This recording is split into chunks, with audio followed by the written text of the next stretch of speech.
Em 1957, uma pequena cidade na Inglaterra chamada Hexham foi palco de uma tragédia que marcaria para sempre a família Pollock. Joanna, de 11 anos, e Jacqueline, de 6, eram duas irmãs inseparáveis, cheias de vida e alegria. Naquele dia, elas estavam a caminho da igreja com um amigo da família, Anthony. O sol brilhava. O dia estava lindo. Nada parecia prever o que estava por vir. De repente, um carro em alta velocidade, conduzido por uma mulher que, mais tarde se soube, estava sob o efeito de medicamentos, perdeu o controle e os atingiu em cheio. O impacto foi devastador. As duas meninas e o amigo morreram na hora. Seus pais, John e Florence Pollock, ficaram completamente desolados. A dor de perder as duas filhas de uma só vez era insuportável. Eles eram católicos devotos, mas a fé de John foi abalada. Ele começou a rezar fervorosamente pedindo um sinal, pedindo que suas filhas voltassem para ele de alguma forma. Ele acreditava firmemente na reencarnação, uma ideia que não era exatamente comum no catolicismo tradicional. Florence, por outro lado, era mais cética. Ela tentava lidar com o luto um dia de cada vez, sem se apegar a esperanças que considerava fantasiosas. A vida do casal mudou radicalmente. A casa, antes cheia de risos e brincadeiras, ficou silenciosa. O quarto das meninas, com seus brinquedos e roupas, tornou-se um santuário de memórias dolorosas. John guardou os pertences mais queridos delas, na esperança de que, um dia, elas voltassem para buscá-los. Um ano se passou e Florence descobriu que estava grávida novamente. E não era apenas um bebê, eram gêmeas. John sentiu uma onda de certeza. Para ele, era o sinal que tanto pedira. Suas filhas estavam voltando. O médico, no entanto, disse a Florence que era apenas um bebê, não gêmeos. Mas John insistiu. Ele estava convicto de que Joanna e Jacqueline estavam a caminho. No dia 4 de outubro de 1958, exatamente como John previra, Florence deu à luz duas meninas gêmeas idênticas. Elas as chamaram de Gillian e Jennifer. A alegria voltou à casa dos Pollock, mas junto com ela vieram os mistérios. John começou a notar detalhes que o deixavam cada vez mais intrigado. Jennifer, a gêmea que nasceu 10 minutos depois de Gillian, tinha duas marcas de nascença muito particulares. Uma era uma pequena mancha marrom acima do olho direito, exatamente no mesmo lugar onde sua falecida irmã, Jacqueline, tinha uma cicatriz de uma queda que sofrera aos 3 anos. A outra marca era na cintura, idêntica a uma marca de nascença que Jacqueline também possuía. Florence achava que eram apenas coincidências, mas para John, era mais uma prova de sua teoria. E as estranhezas estavam apenas começando. Quando as gêmeas tinham apenas alguns meses de idade, a família se mudou para outra cidade, Whitley Bay.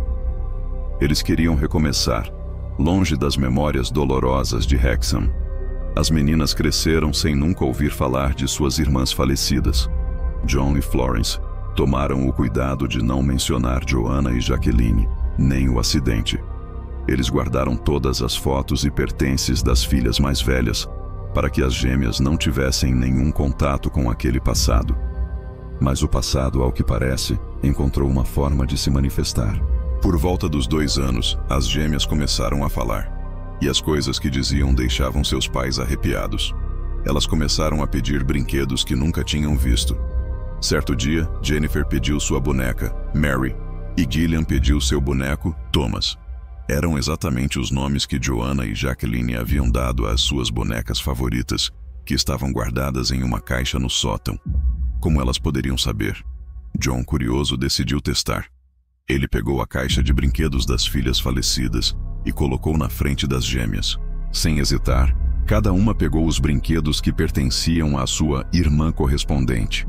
Gillian pegou os brinquedos de Joanna e Jennifer os de Jacqueline.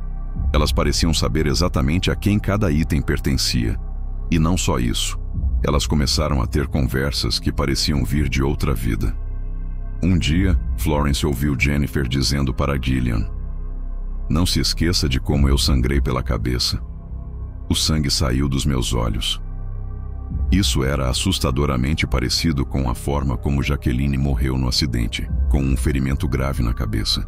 As meninas também desenvolveram fobias inexplicáveis. Sempre que viam um carro se aproximando, elas gritavam apavoradas: "O carro está vindo nos pegar!" Elas se agarravam à mãe, em pânico. Como elas poderiam ter tanto medo de carros, se nunca haviam sofrido nenhum tipo de acidente?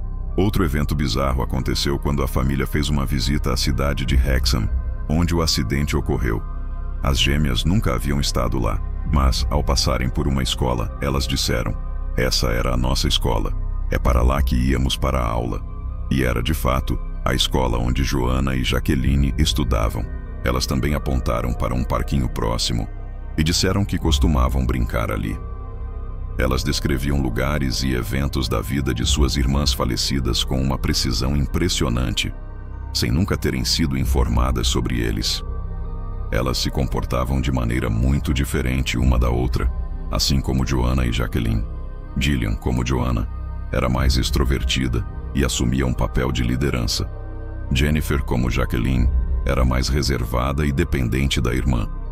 A história da família Pollock começou a chamar a atenção. Ela chegou aos ouvidos do Dr. Ian Stevenson, um psiquiatra e professor da Universidade da Virgínia, nos Estados Unidos. Stevenson era conhecido por sua pesquisa sobre casos que sugeriam reencarnação, especialmente em crianças. Ele viajou para a Inglaterra para conhecer a família e estudar o caso de perto. Ele passou anos documentando cada detalhe, cada conversa, cada comportamento estranho das gêmeas. Ele entrevistou John e Florence exaustivamente, verificou os fatos e as coincidências. Ele analisou as marcas de nascença de Jennifer, comparando-as com fotos e registros médicos de Jacqueline. Ele ficou fascinado. Para Stevenson, o caso das gêmeas Pollock era um dos exemplos mais fortes e bem documentados de reencarnação que ele já havia encontrado. Ele publicou suas descobertas em diversos livros e artigos acadêmicos, argumentando que a única explicação lógica para tantas coincidências era que as almas de Joanna e Jacqueline haviam renascido nos corpos de Gillian e Jennifer. Claro, havia céticos. Muitos psicólogos e cientistas argumentaram que as meninas poderiam ter absorvido informações inconscientemente. Talvez os pais, mesmo tentando não falar sobre o passado, tivessem deixado escapar detalhes. Ou talvez as expectativas de John Pollock, que acreditava firmemente na reencarnação, tivessem influenciado o comportamento das filhas. Essa teoria, conhecida como criptomnésia, sugere que as memórias não são de uma vida passada, mas sim memórias esquecidas desta vida, adquiridas de forma sutil. Por exemplo, as meninas poderiam ter ouvido conversas dos pais enquanto dormiam, ou visto fotos sem que eles percebessem. Os céticos também apontam que a crença forte do pai poderia ter criado um ambiente onde as meninas eram, mesmo que sem querer, incentivadas a agir de acordo com a teoria da reencarnação. No entanto, o Dr. Stevenson e outros defensores do caso contestaram essas explicações. Eles argumentaram que seria impossível para as meninas terem adquirido tantos detalhes específicos de forma inconsciente. Como explicar o conhecimento sobre os brinquedos, os nomes, os locais em Hexham, e especialmente as fobias e as marcas de nascença? Stevenson acreditava que a criptomnésia não era suficiente para explicar a complexidade e a precisão das memórias das gêmeas. Para ele, as marcas de nascença correspondentes às feridas da vida passada eram uma evidência física poderosa, algo que não poderia ser explicado apenas pela psicologia. Uma das coisas mais curiosas sobre o caso é que, por volta dos 5 anos de idade, as memórias e os comportamentos estranhos das gêmeas começaram a desaparecer. Elas pararam de falar sobre o acidente.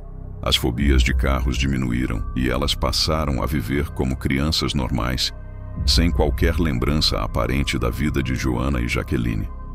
É como se, à medida que suas próprias personalidades se desenvolviam, as memórias da vida passada fossem se apagando. Isso também é algo que o Dr. Stevenson observou em muitos outros casos que estudou. Geralmente, as crianças que relatam memórias de vidas passadas tendem a esquecê-las entre os 5 e os 8 anos de idade. As gêmeas Pollock cresceram e levaram vidas normais. Elas não se lembram de nada do que falaram ou fizeram quando eram pequenas. Hoje, elas são adultas e o caso continua a ser um dos mais debatidos e estudados no campo da parapsicologia. Florence Pollock, a mãe, que no início era cética, acabou se convencendo de que suas filhas realmente voltaram. A quantidade de evidências era simplesmente grande demais para ser ignorada como mera coincidência. O caso das gêmeas Pollock nos deixa com uma pergunta fundamental. O que acontece depois que morremos? Será que a consciência sobrevive à morte do corpo? Seria a reencarnação uma realidade? Ou será que tudo não passa de uma complexa teia de coincidências, influências psicológicas e o desejo profundo de um pai de ter suas filhas de volta? Independentemente do que você acredita, a história da família Pollock é, sem dúvida, fascinante e comovente. É uma história sobre amor, perda e a busca por respostas para os maiores mistérios da vida. Até hoje, não há uma resposta definitiva. O caso permanece aberto, um enigma que desafia nossas concepções sobre a vida, a morte e a natureza da consciência humana. O que você acha? Coincidência ou reencarnação? Deixe sua opinião nos comentários. Se você gostou de conhecer essa história incrível, não se esqueça de deixar o seu like, se inscrever no canal e ativar o sininho para não perder os próximos vídeos. Muito obrigado por assistir e até a próxima.